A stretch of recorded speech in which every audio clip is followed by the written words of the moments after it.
Okay. Welcome back. We're going to now continue on to talk about how the president is elected. I'm going to read this so that maybe we can get an idea. You see how I had to say this was changed with the 12th Amendment. But the intention of the founding fathers was, and the people that voted for this Constitution, that the electors shall meet in their respective states and vote by ballot for two persons, of whom at least one shall not be an inhabitant of the same state with themselves.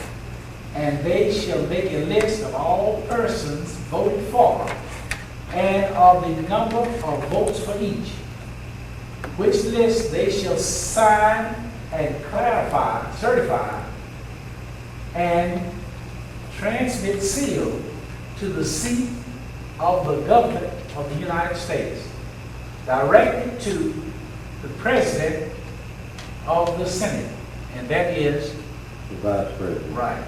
The President of the Senate shall, in the presence of the Senate and the House of Representatives, open all certificates, and the votes shall then be counted. The person having the greatest number of votes shall be the president. And if such number be a majority of the whole number of electors appointed, if he has a majority of all the electors of every state, 34 in Texas, so many in other states, then he has a majority, he's president.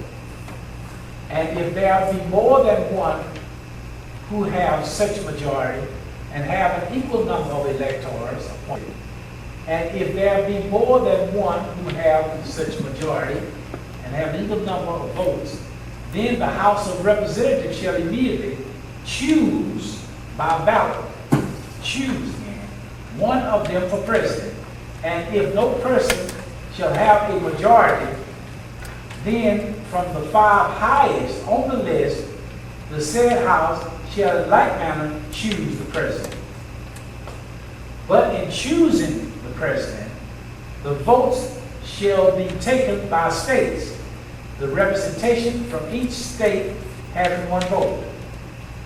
A quorum for this purpose shall consist of members from 2/3 of the states, and a majority of all the states shall be necessary to a choice. In every case, after the choice of the president, the person having the greatest number of votes of the electors shall be vice president, having the second highest number. But if there should remain 2 or more who have equal votes, the Senate shall choose from them by ballot the vice president. That seems very clear. No question. It's all written down. Very simple. That all these people are the president is chosen. Say, for example, we got 34 members that elect 32. Sorry, thank you. 32 members that sit there, and I decide I'm running for president. Or if the 32 is in some other state, or 20, whatever is required, and I want to run for president, I go to that state where you all are sitting, and I tell you about me. You follow me? And then you make a choice out of all the people that come before you. And you make a choice for 2 people. Now, you might want to vote for somebody in Texas. That's fine. But you might want to vote for me even though I'm from Louisiana. Now, even though you love the man from Texas, you can't only have one person that you vote that lives in your state. So you have to pick somebody else. Now, you might pick me. Another person in Ohio might pick somebody from Ohio. But they like me. You see, the second person. So if this continues, I win as president. You see? Now, whoever comes in second will be vice president. Now, does that answer all campaign problems and money? All the campaign money that you're using now, you could, like some people say, save the world. So this is very simple. Now, they've changed it. They started changing it with the 12. It went on and on and on. It just stopped there. It went on, all more changes. President got about 5 or 6, 7, 8 different things. Something strange happened there. But that's the way it's supposed to be done. Any question? You don't, funny, and that don't say nothing about party, does it? Doesn't say anything about party. They didn't want anything. Parties didn't want to be involved. But see, when those electors now, their job is, I think.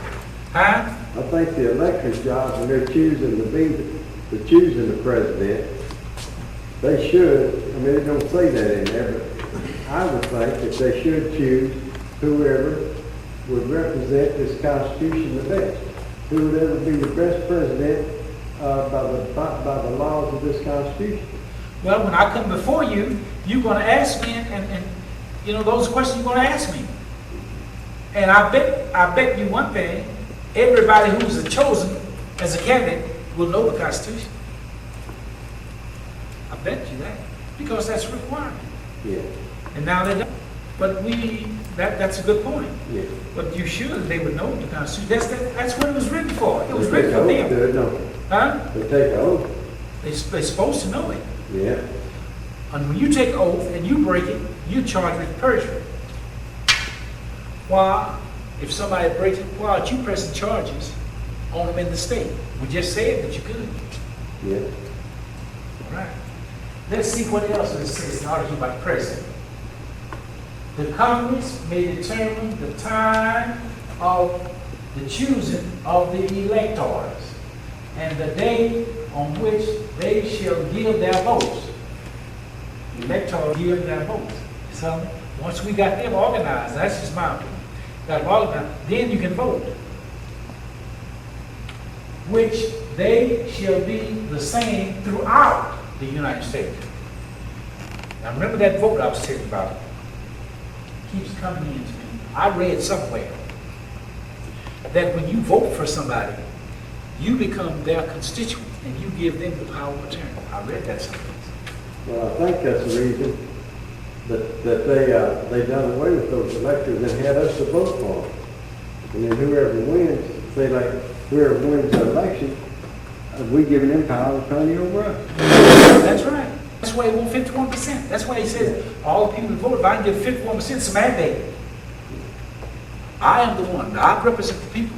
Yeah. I am their representative. You see what I'm saying? That's what we don't want. That, along with the Senate and the way they elect the president, that says bye-bye to your republic. Yeah. Made it democracy. Total democracy, where the rulers reign. Now, what is a democracy? A pure democracy is going to be this. 100 people. 51 people can vote to kill the 49. Huh? Yeah. And then the what? The 25 or 26 can vote to kill the other remaining. That's what a democracy does. That's not the way the founding fathers wanted. Let me, before we go any further, let's get back to how the president was chosen. Yes. All right. Now you said that you can only vote for one in your own state. Okay, you have to vote for two, but only can vote. But now you don't have to vote for that one in state. You can vote for the one in Louisiana, one in oh yeah, that's a very good point. I made that mistake. That's right. Yeah, you have a choice to anybody. You don't have to vote for anybody. But you can't vote but for one in Texas. If you live that's there. Right. That's a good point. That's right. You can't put both your votes to Texas. No. Okay. Yeah. That's a good point. Yeah. Okay, now let's see what else the president did. This is number 5, the president. Okay. All right, now it says, no person except a natural-born citizen or a citizen of the United States at the time of the adoption of this Constitution. You see that's self-explanatory. We talked about that earlier. We are talking about people who are here but came from England. So they can be eligible at this time, but not later. She'll be eligible to the office of president. Neither shall any person be eligible to that office who shall not have attained the age of 35 and been 14 years a resident within the United States. That's for all others who come in late. Okay, not those that is excluding the ones that let's make the Constitution. Question for you, Doc. Sure. When Colin Powell was supposedly in the limelight as possibility of a presidential candidate, my understanding, Colin Powell was not an American-born citizen. Is that correct? I don't know. I don't know if he was. I really don't know if he was. I believe that was brought out in the book Colin Powell, and if that was the case, if he was not a natural-born citizen of the United States, does that mean he would not be eligible to? That's right. To be president? That's right. It might be true. That's probably right. He didn't run. He's been naturalized. He's been naturalized, but now, this doesn't say anything about naturalizing, No. except at the time of the adoption of this Constitution. Yes. That's the only time it gives any indication that a naturalized citizen could be president. That's right. Am I correct? That's right. You're absolutely right. So he may have been born. He may have known that. That may be why he didn't pursue it. I don't know.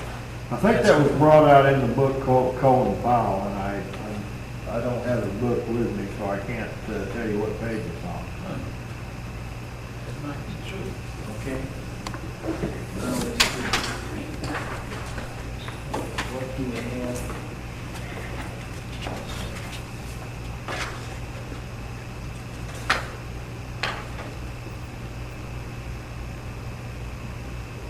All right. Now, you're going to find that all these you'll find amendments where all this has been changed. In case, I think it's already written there, it got changed 25th. In case of the removal of the president from office, or his death, resignation, or inability to discharge the powers and duties of the said office, the same shall roll down on the vice president. And the Congress may, by law, provide for the case of removal, death, resignation, or inability to vote for president and vice president declaring what officer shall be acting as president and by one accordingly. That seems very clear. But now, one other thing, I told you, watch this colored word here by law. They finally changed it, but it does not change much from what it says here. Now, they say they can change it. The Constitution says they can change it by law. It didn't say that they had to change it by an amendment. That's what they're, you see what they're doing? They're getting you involved in something that you have nothing to do with. They could just change that by law within that realm that they have according to 1/8/18. So that still seems good, but they've kind of changed it. I don't look over the words. Now, clause 7. Now it just says, President shall have at stated time receive for his services a compensation which shall neither be increased or diminished during the period for which he shall have been elected. And he shall not receive within that period any other emolument from the United States or any of them, any other states. That's pretty clear. Okay. Now, all that is talking about how the president was elected, and it tells you about the president himself. Now, before he enters the office, this is going to talk about the powers and responsibilities of the president. Now, we said, first of all, it tells you what, before he enters on the execution of his office, he shall take the following oath or affirmation. I do solemnly swear affirm that I will faithfully execute the office of President of the United States and will, to the best of my ability, preserve, protect, and defend the Constitution of the United States. Question? It don't say this Constitution. That's right. That's a good one. It don't say this. Why doesn't it say this here? Because it's giving leeway for any amendments. You can have amendments, but there may be clarifications or further restrictions. Is that the way, is that the reason it don't say this Constitution? No, the reason it says, doesn't say this Constitution, because it is a quote, and it is a statement that you have to speak. And if you cannot say this Constitution when there's not a one around while you're taking the oath. Okay. Oh, all right. See? That's Okay. good. Yeah. That's good. Now, what else? What else is different about this one? Well, it don't say nothing about foreign and domestic. Wait. I said it don't say it. You know, That's when right. everybody else takes For the law oath, and- protection, enemy foreign and domestic. That's right. That's a good point. I mean, I guess that That's just right. goes right back to what he was saying, it's a quote though, I guess, I don't know. Yeah, but now, all right, that's one thing's missing. What else? What else different, you think? Let's see, new sunset, the land was faithfully Here it is, right here. preserved. Oh, the best of my ability, preserve, and protect. But One nobody else has capability that not preserve very in good. theirs. Huh? Do what, Doc? The others don't have that preserve in it. Tell me how that reserve is used in that. Preserve meaning, hey, man, you're supposed to keep it like it is. Oh, okay. Oh, preserve, okay, yeah, all right. Yeah, I see it. What you thought I Hey, said? yeah, Preserve? really preserve, I just don't Oh, know. I'm sorry. I see it now. You was thinking about jelly. Maybe I'm wrong. Okay. Now we're talking about the powers and responsibility of the president. Now, the president, it says, shall be commander-in-chief of the Army and Navy of the United States and, here's that word again, militia of the several states when called to the active service of the United States. He may require the opinion in writing of the principal officers in each of the executive departments upon any subject related to the duties of their respective office, and he shall have power to grant reprieves, pardons for offenses against the United States, except in the case of impeachment. Let me see, that it? Let's see if there's any questions here. Well, Now, the problem is, you've heard a lot about this word, commander-in-chief. What you do, you get the Federalist Papers, number 69, and it will explain to you what this commander-in-chief meant. And you will find that he has less power as commander-in-chief than any governor of any state. So read number 69. It tells you about the militia. Then it says, principal in each executive, and he shall have powers to grant reprieves and pardons. We've talked about that. Question? The statement at the last statement there, except in cases of impeachment, that completely rules out President Ford pardoning Richard Nixon in any case whatsoever. Since he wasn't impeached. Well, that's what I say. He resigned, so there was no way. But if he hadn't have been resigned, there's no reason to pardon him if he resigns, You right? got a good point. Now watch mine. Listen, let's first go back in and see what is reprieve. You follow me? Now watch me. And what is pardon? I'm going to tell you what it is. Reprieve means that you have got a conviction, but I'm giving you a delay on that conviction. You might not have to go to jail. I can say 30 days later. You follow me? You cannot have a pardon unless you've gone to trial and been convicted. There is no place for you to give him, I've forgotten the word I want to use. You start with an E. start with what? An E. Something like that. You can pardon and give a reprieve. These mean you can always be convicted of something. But you can't give, I'll think of it in a minute, but it's a word where you give, do you understand this, what I'm saying about pardon and reprieve? Now, how did that, Nixon, how can you give him a pardon and he never was convicted? Right. And the same way with somebody else. Michael Newton? He could have used that for his defense, couldn't he? What? And he could have, the president could have come in and, what did they have in charge of? Disobeying office, no? But this person here, yeah, they can pardon him, sure. Yeah. You can not only pardon him, you could put him back and give him a promotion if you wanted to. Yeah. They're not gonna do You see, but anyway, pardons, anybody who's pardoned must have had a conviction.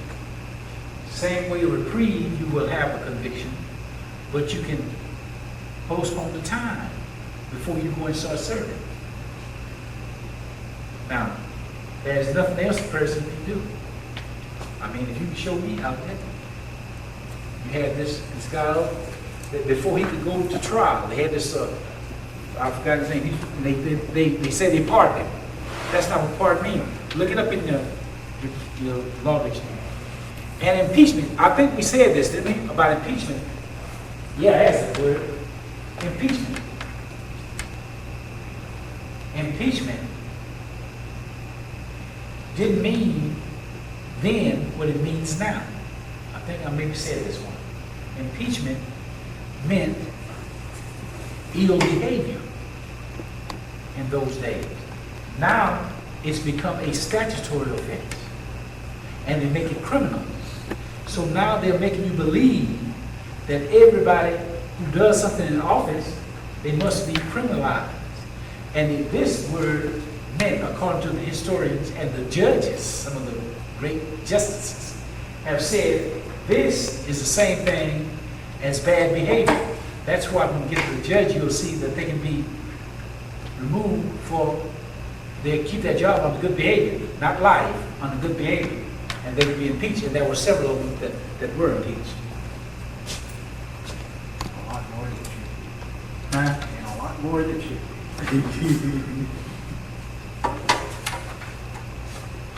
Now let's see what other responsibility does it say in this Constitution. He shall have power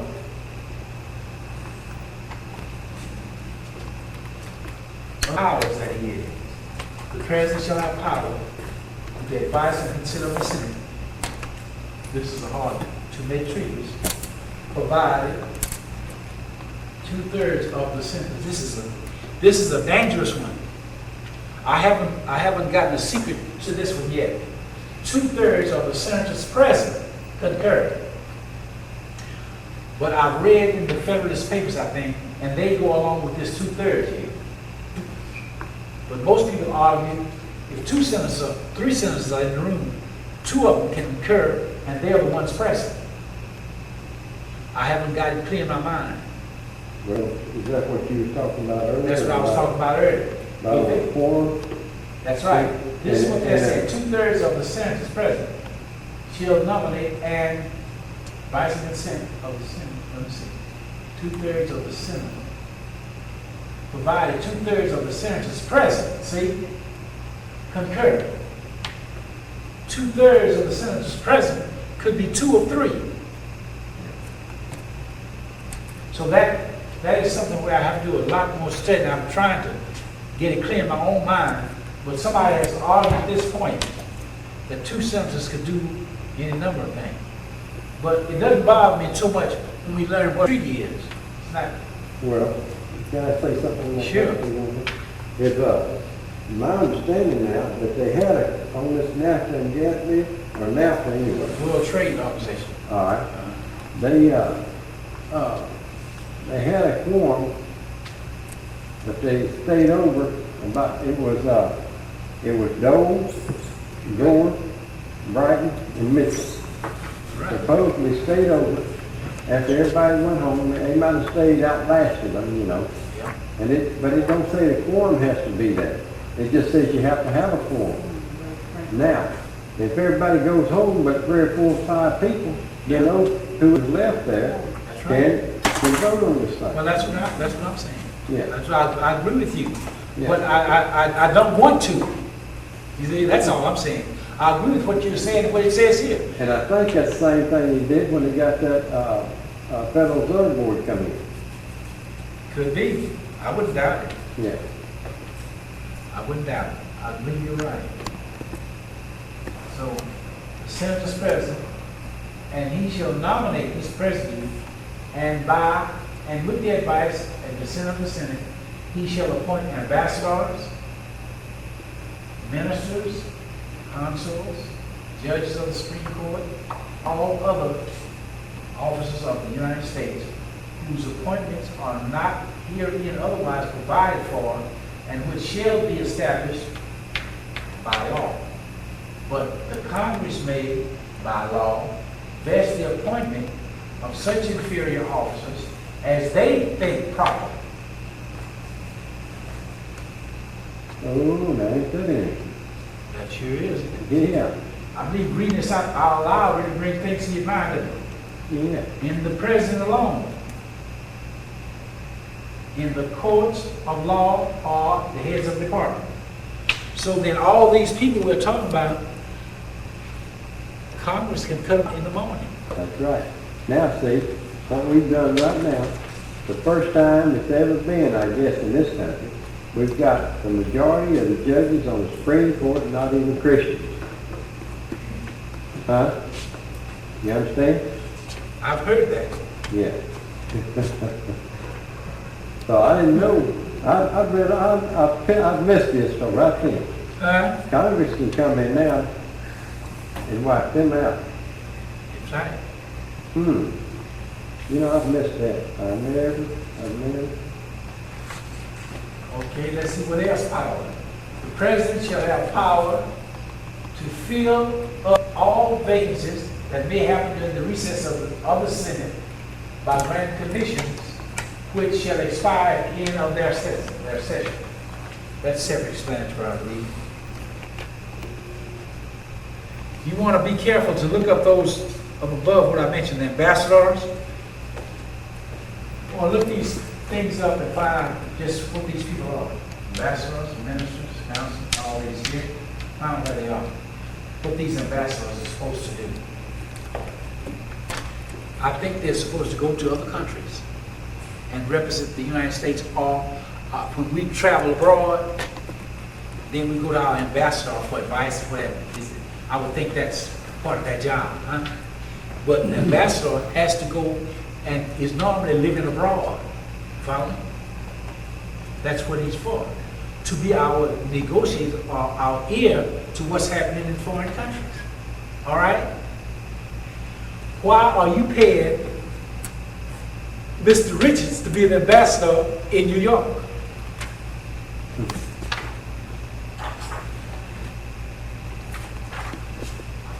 You getting paid to be an ambassador in UN? Ambassadors are supposed to be represented in sovereign countries. New York a sovereign country? Oh my. Now this is what else he should do. He shall from time to time give to the Congress information of the state of the Union and recommend to their consideration such measures as he shall judge necessary and expedient. He may, on extraordinary occasions, convene both houses or either of them, and in case of disagreement between them with respect to the time of adjournment, he may adjourn them to such time as he shall think proper. He shall receive ambassadors, where are they coming from? New York. And other public ministers. He shall take care that the laws be faithfully executed and shall commission all the officers of the United States.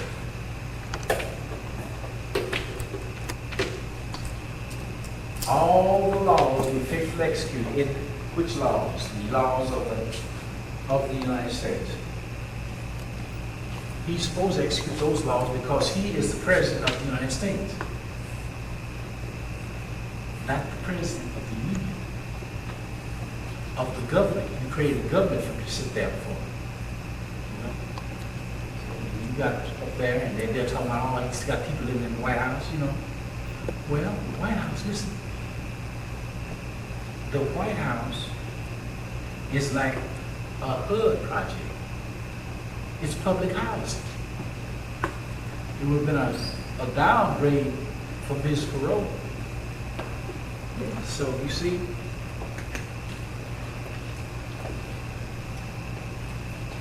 the president, vice president, and all civil officers of the United States shall be removed from office on impeachment for and conviction of treason, bribery, or other high crimes and misdemeanor. That's nothing but bad behavior. Bad behavior. That's all. And it does not take a crime. It does not take a crime. And Gerald Ford said it. And we'll get to that in 3. I'll try to find it. He said, whatever Congress thinks, that's bad behavior. And you don't have an appeal. When you are dismissed by impeachment, there is no appeal.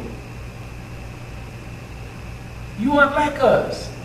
You are servants. You asked for this job.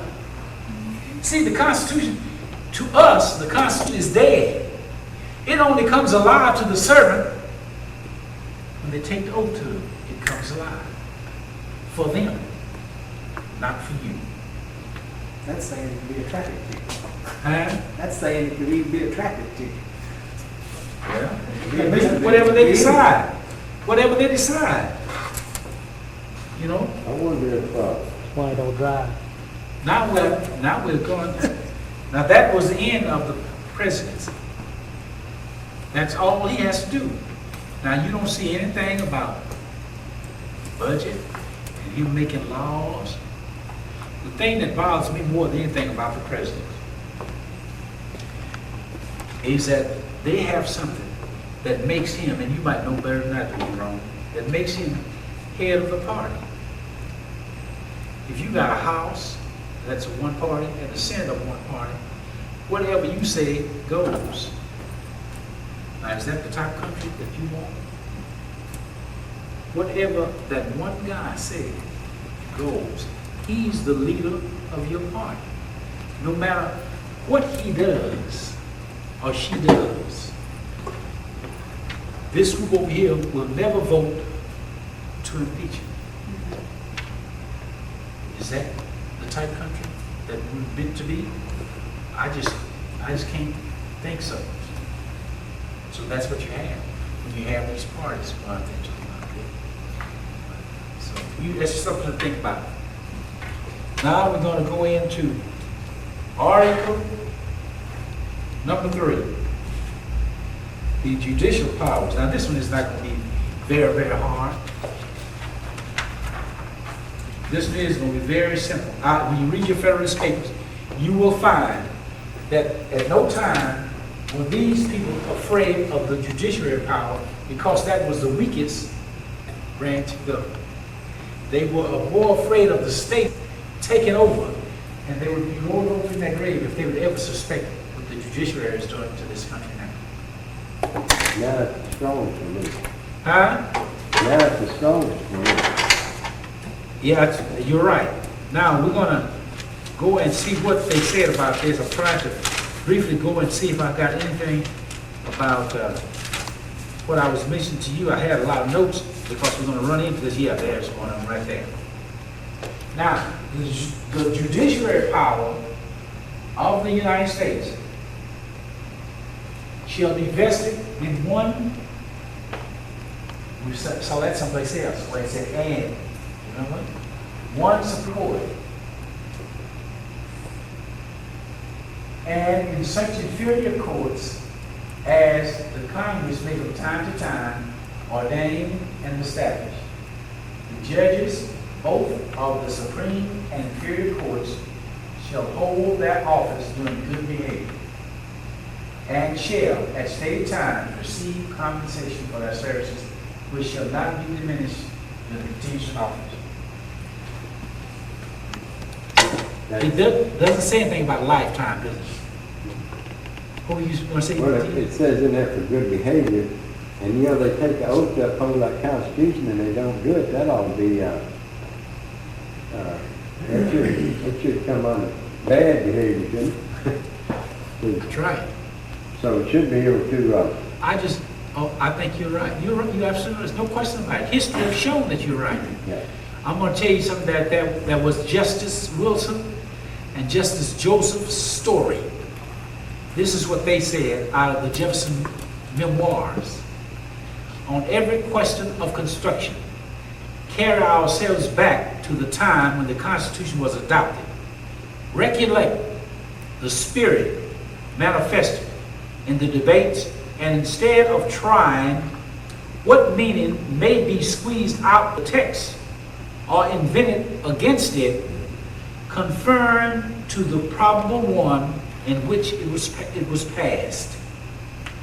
Don't try to change the word like most people say the things have changed. It doesn't. You go about what they meant at that time. Then we talk about our good friend Noah Webster, the founder responsible for the copyright in 8. He spoke of applying the words to the meaning of the time. And this was the man of the dictionary. He said, in the lapse of time, changes have taken place, which in particular passages obscure the sense of the original and present wrong signification and false ideas. Whenever words are understood in the sense different from that which they had when introduced, may be a very injurious proposition. Noah Webster, when he wrote in the Holy Bible containing the New and Old Testament of the Common Version. Now, I was trying to find, if I could, for Eugene, what then is the meaning of misdemeanor? Alexander Hamilton, in Justice Story, defined it as a political malconduct. John Randolph Tucker, he said the synonym for misbehavior, that's what a misdemeanor is. The Constitution of the United States, that's where I got this from. And Webster's Original Dictionary, he defines misdemeanor as ill behavior, you got it over there, ill conduct, or fault, or mismanagement. So it's a number of them. The word high crime and misdemeanor cannot be confined to crimes created and defined by statutes of the United States. What are deemed high crimes and misdemeanors? No one has yet been able to assess that the power of impeachment is limited to offensive positively defined in statutes, books, or the Union as an impeachable high crime and misdemeanor. In other words, he said no one has come forward to find it in the statute. And he went on to name so many others. There was one judge by the name of William Blunt. He was impeached for seeking to violate American neutrality. Then you had another offense charged to define the statute of the United States. He was an Indian interpreter. He alleviated from his duties, and he was impeached. In 18th of John Pickering was impeached for issuing an order which contradicted an act of Congress. What is high-handedness? Does anybody have any idea? High-handedness. I'm sure Clinton does it, whatever it is. Abuse of authority or abuse of authority. I've looked it up, I couldn't find high-handedness. But many of them were, you can find it, let me know. Many of them were impeached for what they call high-handedness. And this was Judge Pickering for high-handedness and for drunkenness and blasphemy. You see any crime in that? See what I'm saying? And in 1830, Judge James Peck was impeached for judicial high-handedness. But and it goes on and on and on until later on in our century, then they start saying that that it is a crime, but it was not meant to be a crime. Just misconduct. And there are some places that will tell you that when you misinterpret the Constitution, you are impeached. I was trying to see. Judges are not thus removable by election, and their tenure of doing good behavior indicate that the framers did not intend to shield those who indulge in disgraceful conduct short of great offense. This is not to import the standards of good behavior. It is high crime misdemeanor to indicate that the serious infraction of good behavior, though less great offenses, high crime is part, and misdemeanor is part of common law. I wanted to try and see what our friend said about it, our vice president, that he said, he made it very clear, and I thought it was would have been apropos if I could have found Gerald Ford. You know, President Andrew Johnson was impeached for removing and replacing the Secretary of War. So that just shows you some things that they were being impeached about. Now, you just found good behavior. Are there any questions? You know what, I don't understand when it says on there, how did the judges get to be on there for life then? Where did it say that? I know it did, but Because they are not elected, that's why they said do it misdemeanor. And misdemeanor is no more than good behavior. Whatever the Congress think is misbehavior, and he has no fear. They say as long as they have good behavior, is what it's encouraged. As long, and good behavior is not misinterpreting the Constitution. Now that's what misbehavior is. That's malconduct. And we find one, if I can read through all of them, who was impeached because of that. and they all do it. Well, it's not their fault, it's your representative. They're the ones that are not bringing them forth for some strange reason.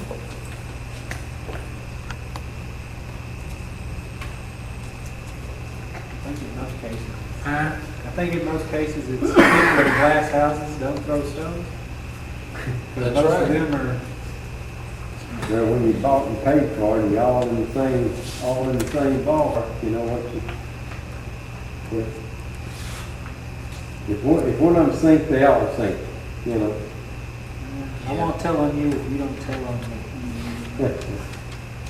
And now let's see what this would. The judicial power shall extend to all cases in law and equity arising under this Constitution, the laws of the United States and treaties made or which shall be made under their authority. Their authority is the two that's mentioned here, the Constitution and the laws of the United States and the treaties under all these authorities. To be all cases affecting ambassadors, other public ministers, and consuls, to all cases of admiralty and maritime jurisdiction, to controversies to which the United States shall be a party, to controversies between two or more states, between a state and citizens of another state. You see 12. Between a state and citizens of another state. Now watch this. Watch this. This is my own interpretation. Watch this. The 12th Amendment does this. Watch what it does. The 12th Amendment, I believe, now this says between a state and citizen of another state. Whose is it between? It's initiated by a state, right? And a citizen of another state. Is that what it's saying? Then when you come to the 12th Amendment, it's going to say a citizen, and state.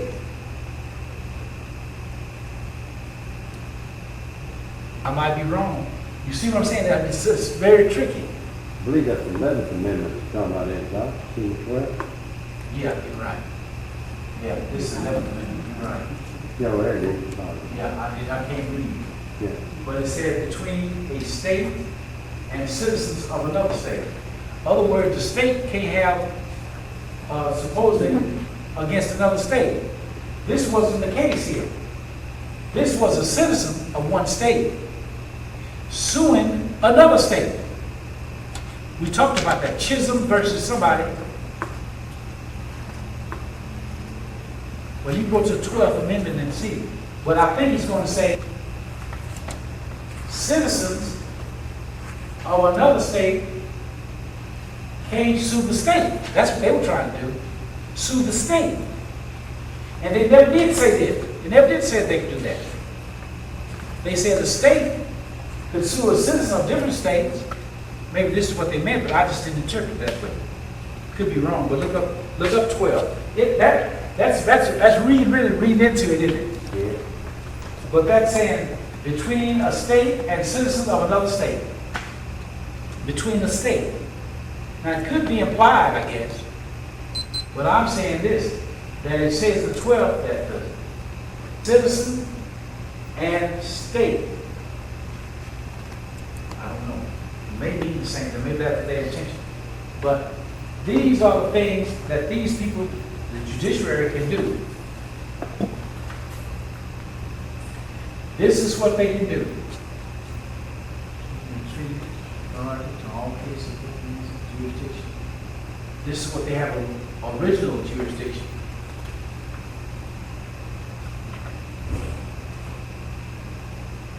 These are the things that they have original jurisdiction. You know what original jurisdiction means?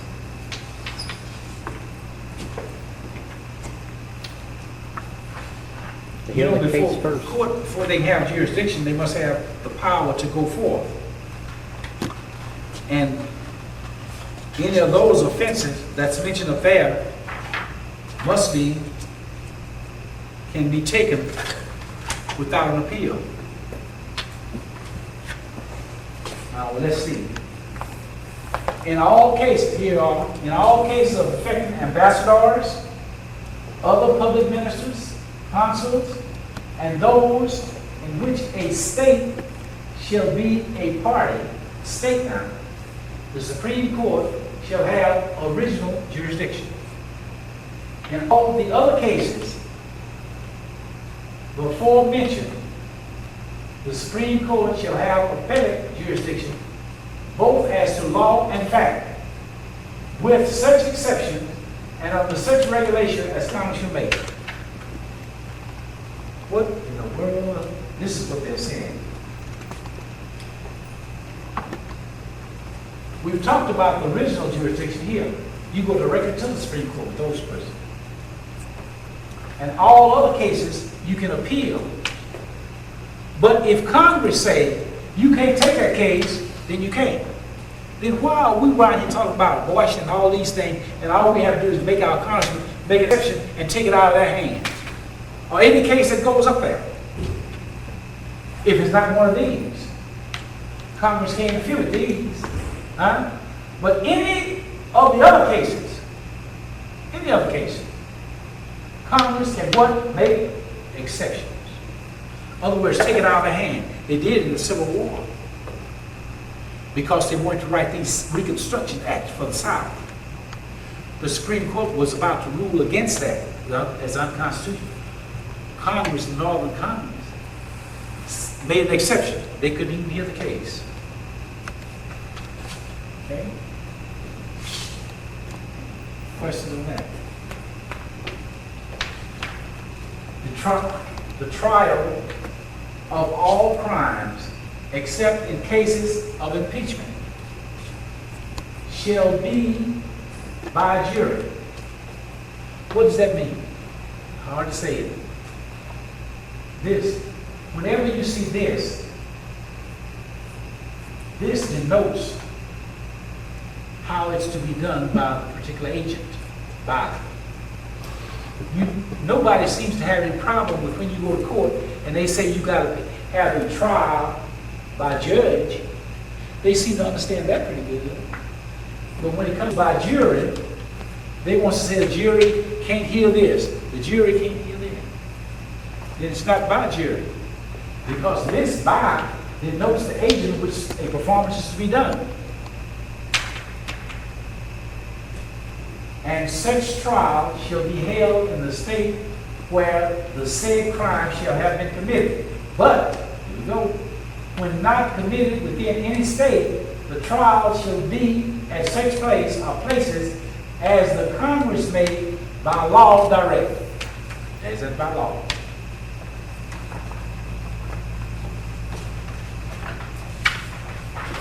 So I think we just about to cover this. Gene, that's treason.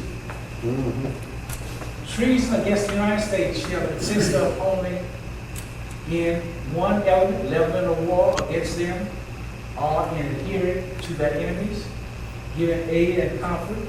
No person shall be convicted of treason unless on the testimony of two witnesses to the same overt act, or on confession in open court. Any questions? Treason. Seems like they commit treason almost all the time, though. Well, we said somewhere, somebody said that, I heard somebody say, and I'm not sure, I'm just asking a question. Somebody said they made you enemies of the government. If they made you enemies of the government, and here, and this is treason. Listen, if we are made enemies of the government, and then what you are doing, you are giving the enemies aid and comfort. Are they giving us aid and comfort by protecting us? About welfare. Huh? Welfare? Welfare? Are they giving them aid and comfort? If you're giving me aid and comfort, and they say this is treason, then they must be committing treason. The War Powers Act. Well, I'm just saying. They said they made us enemies. Somebody said it. But if they're giving us aid and comfort, and we're the enemy, somebody must be committing treason. They're giving us protection for our rights, aid and comfort, keeping the enemies from us. So that's just a thought. Might be true. I just want to we're just doing this thing as a thought process. Doesn't mean anything. Just easy thought. The Congress shall have power. Yeah, I understand that. The Congress shall have power to declare the punishment of treason. But no attainder of treason shall work the corruption of blood or forfeiture except the life of the person attained. We spoke of that earlier. Any questions?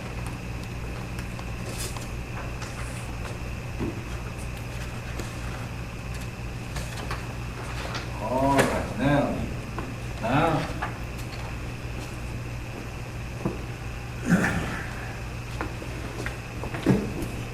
All right.